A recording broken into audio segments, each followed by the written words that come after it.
Hi everybody, it's Brad with Big Family Homestead, and in this video we're going to talk a little bit about the differences and the similarities, or what should be similarities, with hackers, homesteaders, and preppers. This is going to be awesome. I know you're going to enjoy it, so let's get cooking. Okay people, before I get to the meat and potatoes of this video, I want to do a quick, like 2-minute, maybe even less, update, and then I'm going to get to it. But trust me, you're going to want to listen to this. It's going to be awesome. There's actually going to be even a quiz. There's going to be a bragging time for some of you. It's going to be really, really cool. But before we do, I want to just give you a quick, brief update. First of all, on my wheel, thank you guys so much. Had such an outpouring of information and people trying to help me, and I think that I found the right wheel. I've ordered it and then came to find out that it's coming from the actual person or the company that makes it rather than the distributor, so I gotta wait 7 to 10 business days. But what I am gonna do is I'm gonna put a link down here in the description to the product I purchased, and so you guys tell me if you think I got it right or wrong, because here's the thing, I figured out that I was measuring it wrong. It doesn't go from edge to edge. There's some inner lips, and then the width thing, it doesn't go from edge to edge. There's some inner stuff, and what I think I have is I have a 15-inch by 6.5 inch, so 15 inch this way by 6.5 inch this way wheel with a 5-bolt 4.5 inch lug pattern. So I'm going to show, I'll put the link down there. But anyway, I just wanted to thank you guys so much for your outpouring of information. It's been really, really awesome. Stuff coming up that's going to be super cool. Tommy, the Carolina prepper, and myself are going to be interviewing Dirt Patch Heaven. So the Dirt Patch Heaven channel has been around for a long time. They do a lot of cool stuff. We're going to be doing an interview early this week, so be looking for that. The Homestead Nation kind of thing coming out. Oops, who's calling me? I'll be right back. So on the topic of those interviews, one thing that Tommy and I have been chatting with and discussing is the idea of doing a little bit more professional, a little bit more polished kind of almost a TV show style format for the Homestead Nation, having different segments. You know, one could be on solar, one could be on preparedness, you could have a main guest kind of thing. And so we'd really love to hear what you guys think about that, because we're getting ready to put a lot of effort into it. And so if you like the idea of having a multi-segmented kind of thing where you just sit down for 25 minutes or 30 minutes, but you're going to get 4 or 5, 6 different topics that are all on the idea of self-reliance. So please don't hesitate to put your suggestions down in the bottom. We greatly appreciate that. Now, as I get ready to get in the meat and potatoes, one thing, please subscribe, please pass it around. It really does help our family out. So here we go to the meat and potatoes. The challenge starts like this. We're gonna have a quiz at the end of this video. What I'm gonna do in here in just a second is I'm gonna show you on my table some items. And I want you to basically look at these items, and I'm gonna ask you later, what do you see? Look at the items, get them in your brain, and later I'm gonna ask you, what do you see? So here we go, here are the items. Okay, so on this table, I've got a few items. Now you're gonna wanna get these into your head, check it out. There's gonna be a quiz at the end. There's gonna be a time of aha moment. There might be a time of bragging. There might be a time of challenging you. So there we go, we're gonna continue on with this video and it will make sense at the end. Okay, now that you've got the what do you see part going on in your head, I can begin with the process. Okay, I was watching a TED Talks, those scientific and cool happenings. They're kind of like, I call them like secular sermons that are all around the country, and they're all on these various topics. Well, they had one guy who was a well-renowned hacker on. He basically could get into your computer systems, into your networks, and he started out telling a story about basically some of the stuff he had done and why he was now on the good side, I guess.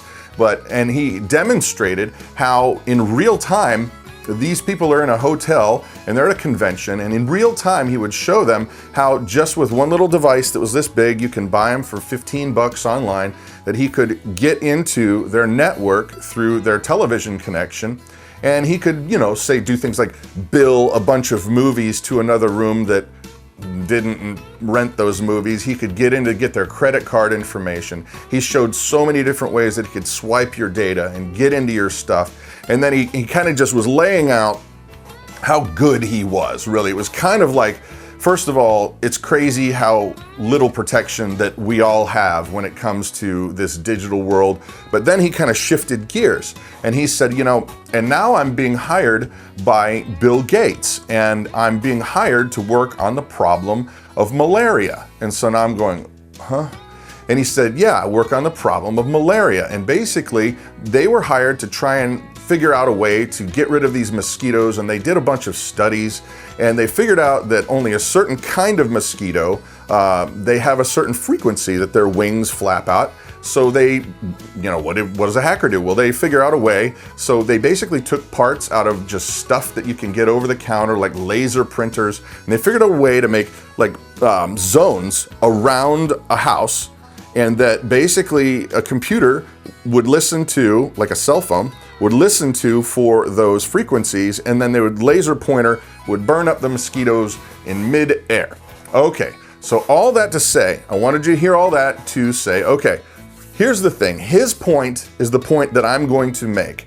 The similarities, or what should be similarities, with hackers, homesteaders, and the self-reliant. Now, a lot of these guys over here, the homesteaders and self-reliant, are gonna go, duh. Some of us won't, but I'm also gonna give you an opportunity later to brag, so hang with me, okay?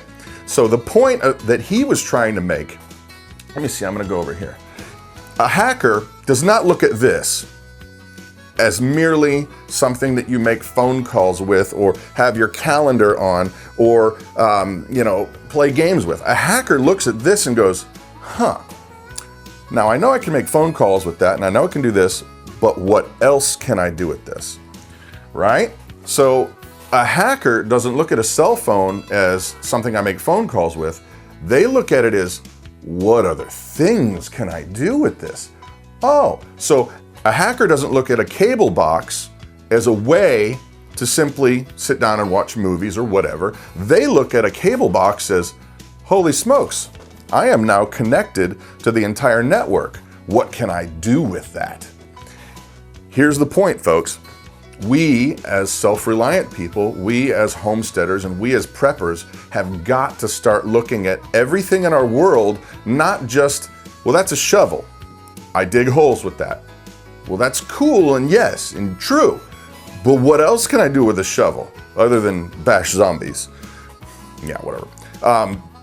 But what are those things in your world that you could do 10 different things with, 100 different things with?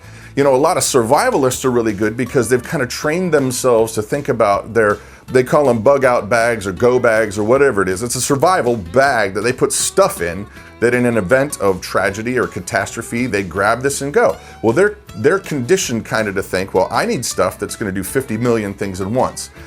So hackers have kind of just wired their brains in a way to go, well, I know it can do this, this, and this, but I'll bet I can make it do these other things. And that is where we, as the self-reliant, need to start looking around at all of these things in our daily world and go, well, I realize that it's a cup, or I realize that it's a this, or I realize that it's a that, but I can also make it this, this, this, this, and this. Now, here comes the part where you're gonna get involved. Now, some of you are going, okay, Brad, fine, I've been doing this for years, I get it. Okay, cool, you're getting ready to brag. For those of us who are just going, huh, that makes sense. Or, huh, I never really thought about it that way. Now, I'm gonna go back to the table of items. Remember when I asked you, what do you see?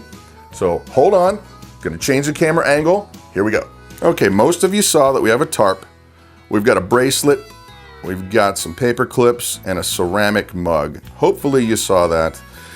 Basically, great. But now what did you really see? I see a tent with these things. I see a way to catch fish with this and some of these. You know what I also see? I see a way that I can make sharp cutting instruments. I can cut this up. This ceramic thing can be busted up. You can make it into all kinds of things, even arrows, ways to cut things. You could make this into a rain catchment system. This is only the beginning of hundreds of things that you could do with just these items that are on this table. Do you see where I'm going with this? Farmers have been doing it for years. They make do with what they have. But the people that are new to the self-reliant community may just look at a pocket knife as a pocket knife, or they may just look at a sleeping bag as a sleeping bag, where there could be a billion other uses for them. And that's what I'm trying to get at, is that we need to recondition ourselves to think of things in ways that are outside of the box, like a hacker does. Now, here's the thing, folks. Here comes the challenge. First of all, you knew what you had in your head, and you saw those items, and I guarantee you some of you guys are going, well, you could do this, this, and that. Put them down there. I'm going to give bragging rights to who can come up with the most, oh, I could do this with those items, or the most creative. I will give you shout outs, you will get accolades, and people will throw parades in your name. Hallelujah. Well, I don't know about parades, but I'm gonna give you accolades. So here's the thing. Put your items down there that you thought, when I said, what do you see? Did you come up with a way to catch rainwater? Or tell me what it is that you thought was cool. So there it is. The bottom line in this whole video is that we need to start looking around at all the stuff that's around us and not just see what its intended use is, but what can I do with it? What do I see? That's it. So anyway, please pass the video around, like and subscribe. Don't forget the comments. Whoever has the coolest and most uses for those items, you will get your accolades. Oh, yes, you will. I'm Brad with Big Family Homestead. Hope you liked the video. Have an amazing day.